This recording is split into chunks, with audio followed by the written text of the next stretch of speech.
E aí, tranquilo? Nesse vídeo vamos falar um pouquinho hoje sobre a criação do universo dentro de uma perspectiva cristã. Então, o primeiro ponto que nós devemos analisar é a questão do Big Bang, que é a questão mais aceita para a criação do universo atualmente. É importante a gente falar que a teoria do Big Bang, ela foi uma teoria inicialmente não aceita da perspectiva ateísta. Porque o que os ateus acreditavam? Eles acreditavam em um conceito de universo estático, que significaria basicamente um universo em que você poderia achar uma causa pré-existente para a existência de alguma coisa. Então você sempre retrocederia na linha do tempo e você não conseguiria demarcar um início absoluto de todas as coisas. Sendo assim, nessa visão, a narrativa de Gênesis 1, que diz que no princípio Deus criou o céu e a terra, estaria errada. O que muitos não sabem é que a teoria que posteriormente veio a ser conhecida como Big Bang foi inicialmente formulada por Georges Lemaitre, que era um padre católico, mas que além de ser padre era também astrônomo, cosmólogo e físico. Então Lemaitre foi o primeiro a formular a teoria do átomo primordial ou ovo cósmico, que posteriormente foi desenvolvida pelo físico George Gamow. A teoria falava sobre um início absoluto para o universo, um ponto que comprovaria que o universo passou a existir a partir do nada, que ia frontalmente contra a visão predominante na época, que era do universo estático. Uma curiosidade é que até o próprio nome Big Bang, ele foi uma forma de fazer piada com essa teoria, né? Foi uma forma de fazer galhofa, como se tivesse uma grande explosão, um grande boom, um grande bang que aconteceu do nada, e então as coisas passaram a surgir. Por volta de 1920,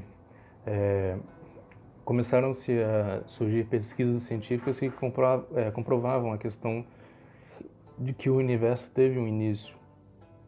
Isso acabou até desagradando alguns pesquisadores que não queriam que isso fosse verdade. Mas a questão do início para o universo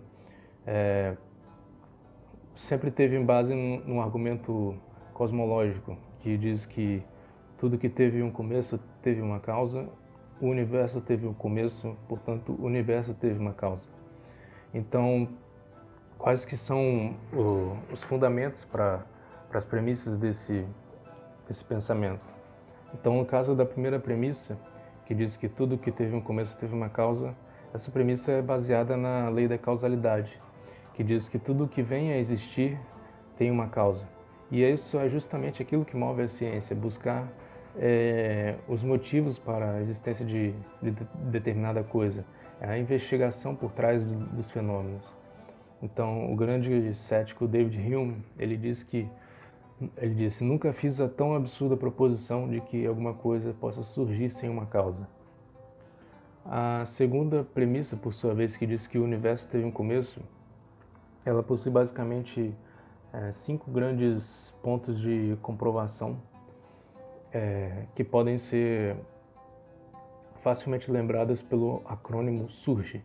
Então, a primeira letra desse acrônimo, o S, se refere à segunda lei da termodinâmica, que basicamente vai dizer que o universo ele possui uma fonte de energia limitada. Então, ele funciona como um carro que precisa estar com um tanque, que precisa ter combustível no tanque para se locomover. Chegará um momento em que essa energia acabará e o universo colapsará. Essa lei também é conhecida como a lei da entropia, que diz que todas as coisas na natureza têm a tendência de se desordenarem ou se desfazerem. E é justamente aquilo que a gente observa no mundo natural. Tudo que a gente conhece está fadado a eventualmente se deteriorar ou morrer. A segunda letra, o U, vem de universo em expansão. Então, isso foi confirmado por Edwin Hubble no final da década de 20, que foi a descoberta de que o universo está se expandindo a partir de um único ponto. Se retrocedêssemos na expansão do universo, chegaríamos a um ponto minúsculo até que chegaríamos também ao nada. O próprio tempo, o espaço e a matéria passaram a existir juntamente com o universo. Isso é muito interessante, pois uma passagem bíblica de 1 Coríntios, capítulo 8, versículo 6, nos diz que para nós, contudo, há um único Deus, o Pai, de quem tudo procede e para quem vivemos, em um só Senhor Jesus Cristo, por intermédio de quem tudo o que há, inclusive tempo, espaço e matéria, veio a existir, por meio de quem também vivemos. A terceira letra do acrônimo é o R, que se refere à radiação do Big Bang. Essa descoberta foi feita por acidente por Arnold Penzias e Robert Wilson, que acabou gerando uma premiação de Nobel. Ambos descobriram um brilho avermelhado da explosão original, que era justamente a luz e calor emanados da explosão inicial. O astrônomo agnóstico Robert Jastrow expôs a questão da seguinte maneira: não se encontrou nenhuma outra explicação para a radiação que não fosse o Big Bang. O argumento decisivo, capaz de convencer o mais cético dos cientistas, é que a radiação tem exatamente o mesmo comprimento de onda esperado para a luz e calor produzidos em uma grande explosão. Aqueles que apoiam a ideia de um estado estático tentaram desesperadamente encontrar uma explicação alternativa, mas fracassaram. A próxima letra é o G, que se refere às sementes de grandes galáxias. Após a descoberta do universo estar em expansão e da radiação que ele emitia, os cientistas acreditaram ser possível observar pequenas oscilações na temperatura da radiação cósmica, que seria o que permitiria que a matéria se reunisse em galáxias por meio de atração gravitacional. Então, em 1989 foi lançado o satélite COBE pela NASA, com o objetivo de buscar fotografias dessas ondas. George Smoot, líder do projeto, disse que se você é religioso, então é como estar olhando para Deus. Essas fotos, elas representam uma espécie de fóssil, são retratos de uma época em que o universo era ainda muito novo. Então, elas representam uma época em que o universo ainda estava surgindo, então eram como se fossem sementes, por isso que se diz sementes de grandes galáxias.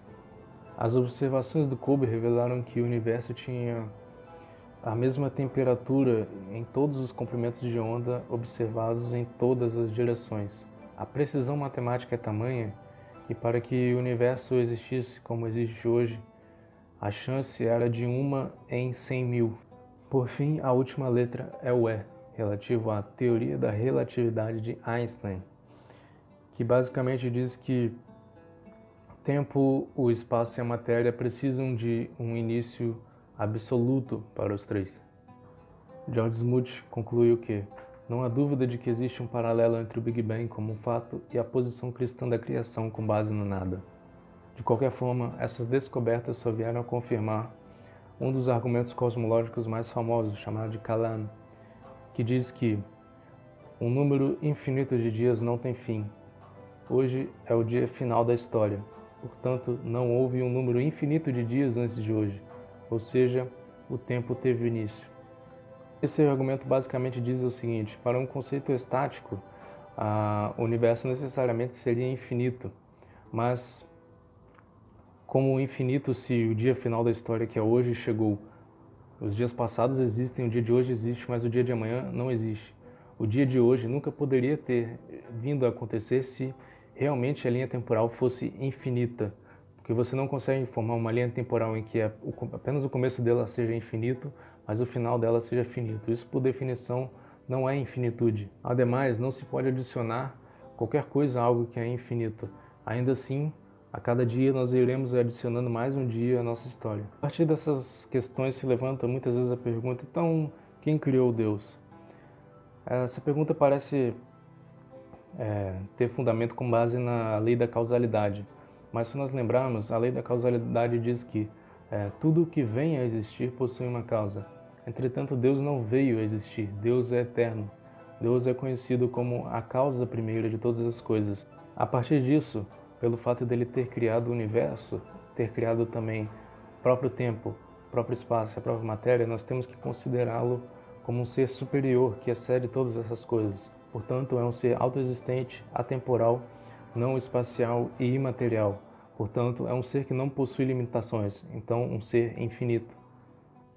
É um ser também supremamente inteligente, porque planejou o universo com uma precisão incrível.